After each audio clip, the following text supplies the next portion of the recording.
Masih dalam Kompas Aceh, Dinas Komunikasi dan Informatika Kota Banda Aceh melakukan inspeksi mendadak di beberapa toko maupun warung internet yang berada di kawasan Darussalam Banda Aceh, Kamis petang. Selain melakukan pengawasan, Diskominfo juga mendata warnet yang sudah habis masa berlaku surat izin usaha dan mengelola warnet tidak sesuai dengan peraturan Wali Kota Banda Aceh.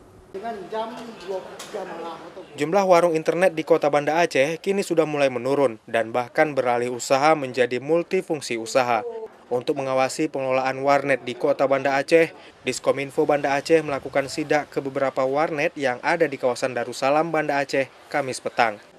Setelah melakukan sidak, ada beberapa warnet yang ditemukan yang masih membandel karena tidak mengindahkan peraturan Wali Kota Banda Aceh nomor 64 tahun 2010 tentang pengawasan dan petunjuk operasional kegiatan usaha jasa layanan internet, seperti membuka usaha warnet selama 24 jam non-stop.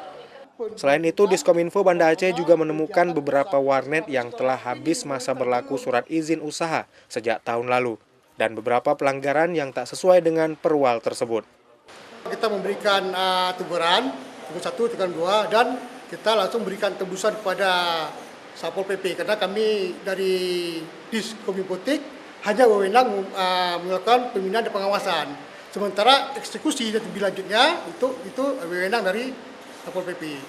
Bagi pengusaha warnet yang tidak mengindahkan peraturan Wali Kota Banda Aceh nomor 64 tahun 2010 tentang pengawasan dan petunjuk operasional kegiatan usaha jasa layanan internet, diberi surat peringatan dan tebusan surat tersebut diserahkan ke Satpol PP dan WH Kota Banda Aceh untuk segera ditindaklanjuti dan dieksekusi dalam waktu dekat. Nova Misdayanti, Kompas TV, Banda Aceh.